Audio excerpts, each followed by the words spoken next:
안녕하세요. 건설 현장에서 잔뼈 굵은 여러분들을 위해 오늘은 정말 유익한 정보를 들고 왔습니다. 바로 예초기 설계 단가 산출에 대한 이야기인데요. 특히 6월에서 7월 공원이나 아파트 단지 정원에서 잡초 제거 작업이 한창인 이 시기에 예초기 작업 품셈을 정확히 알아두면 큰 도움이 되실 겁니다. 현장에서 일하면서 이거 대충 제곱미터당 얼마쯤 할까 궁금하셨던 분들 많으셨죠? 제가 하나하나 쌓다 보니 이제 머릿속에서 자동으로 계산이 되던데요. 여러분도 충분히 하실 수 있습니다. 인력으로 일일이 잡초를 뽑는 건 정말 힘들고 비효율적이죠. 그래서 보통은 배부식 예초기를 많이 사용합니다. 자, 그럼 본격적으로 예초의 의미부터 파헤쳐 볼까요? 예초란 무엇일까요? 쉽게 말해 잔디나 잡초 같은 식물들을 깎아서 정돈하는 작업을 예초라고 합니다. 예초는 정원을 깨끗하고 아름답게 유지하고 풀의 성장을 제어해서 식물이 건강하게 자라도록 돕는 중요한 작업이에요. 농경지에서는 잡초를 제거하고 작물이 잘 자라도록 관리하는 데 필수적이죠. 풀이 자라면 주기적으로 예초기로 깎아줘야 합니다. 단순히 풀을 깎는 것을 넘어 생태계의 균형을 유지하고 공간을 효율적으로 활용하는 데 기여하는 중요한 과정이라고 할 수 있습니다. 깨끗하게 정돈된 공간은 미관상으로도 좋을 뿐만 아니라 해충 번식을 막고 식물 병충해 예방에도 효과적이랍니다. 예초 작업, 특히 잡초 제거는 정원이나 농경지에서 정말 중요한 관리 과정입니다. 잡초는 우리가 애써 심은 작물이나 정원, 식물들의 영양분과 공간을 빼앗아가기 때문에 제때 제거해주지 않으면 식물들이 제대로 자라기 어려워요. 잡초는 단순히 미관을 해치는 것을 넘어 작물의 생산성을 저해하고 토양의 양분을 고갈시키는 주범이 될 수 있습니다. 심지어 알레르기를 유발하거나 해충의 서식지가 되기도 합니다. 그럼 잡초 제거 작업은 어떤 방법으로 이루어질까요? 몇 가지 대표적인 방법을 소개해 드릴게요. 첫째, 손으로 제거하는 방법입니다. 작은 정원이나 화단에서는 손으로 직접 잡초를 뽑는 것이 가장 정확하고 주변 식물에 피해를 주지 않는 방법이죠. 뿌리까지 확실하게 제거할 수 있어 재발률이 낮다는 장점이 있지만 넓은 면적에서는 시간과 노력이 엄청나게 많이 들기 때문에 비효율적입니다. 주로 섬세한 관리가 필요한 곳에 적용됩니다. 둘째, 제초제나 제초약을 사용하는 방법입니다. 화학적인 물질을 이용해 잡초를 효과적으로 제거하고 재생을 막는 방법인데요. 이 방법은 넓은 면적을 빠르게 처리할 수 있어 편리하지만 주변 환경이나 다른 식물에 영향을 줄 수 있으니 사용할 때 아주 주의해야 합니다.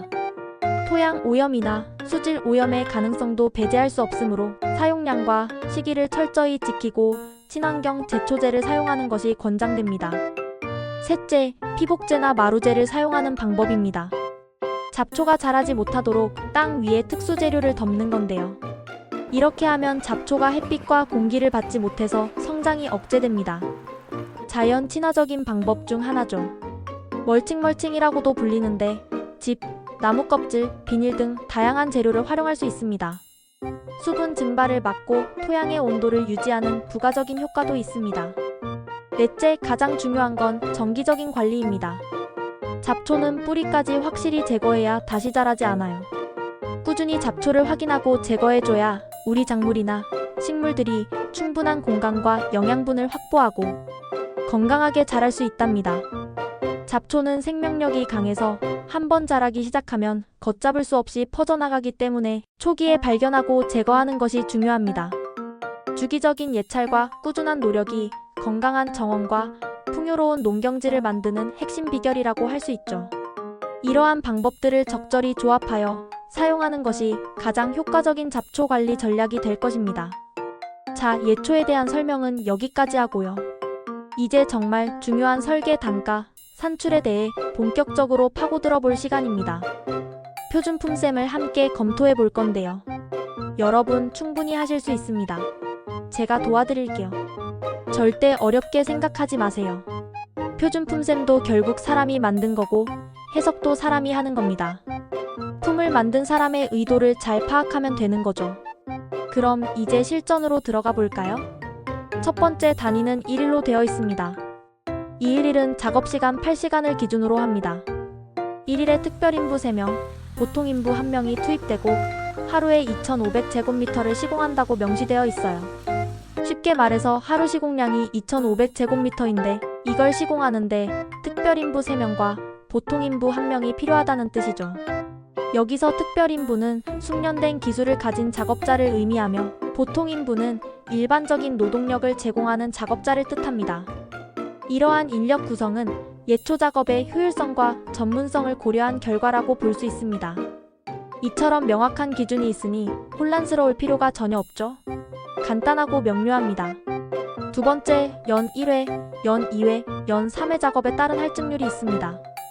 연 1회는 마이너스 30%, 연 2회는 마이너스 20%, 연 3회는 마이너스 0%로 되어 있는데요. 이건 뭘 의미할까요? 예초 단가를 만들 때 연 3회 작업을 기준으로 삼았다는 뜻입니다. 연간 작업 횟수가 줄어들수록 효율이 떨어지거나 단가가 높아지는 경향을 반영한 것이죠. 만약 1년에 1번이나 2번만 작업할 경우에는 시공량이 줄어들어야 하니까 마이너스 할증률이 붙는 거예요. 즉, 기준이 되는 연 3회 작업에 비해 투입되는 품이 더 많아진다는 의미로 해석할 수 있습니다. 한번 계산해 볼까요? 연 1회만 작업할 경우 원래 하루 시공량 2,500제곱미터에서 750제곱미터 2,500제곱미터의 30%를 빼면 1,750제곱미터가 됩니다. 즉, 연 1회 시공량은 1,750제곱미터가 되는 거죠. 이는 연 3회 작업할 때보다 효율이 30% 감소한다고 보는 것입니다. 연 2회만 작업할 경우 2,500제곱미터에서 500제곱미터 2,500제곱미터의 20%를 빼면 2,000제곱미터가 됩니다. 그래서 연 2회 시공량은 2,000제곱미터가 됩니다. 연 3회 대비 20%의 효율 감소를 반영한 수치입니다. 연 3회 작업할 경우는 2,500제곱미터에서 0제곱미터를 빼니까 그대로 2,500제곱미터가 되는 거죠. 이것이 바로 표준적인 작업 효율을 나타내는 기준이 됩니다. 이처럼 작업 횟수에 따라 시공량의 차이를 두는 것은 현장의 현실적인 여건과 작업 난이도를 반영하기 위함입니다. 빈번한 작업은 숙련도를 높이고 효율을 극대화할 수 있기 때문이죠. 세 번째, 경사가 25도 이상인 경우에도 할증률이 붙습니다.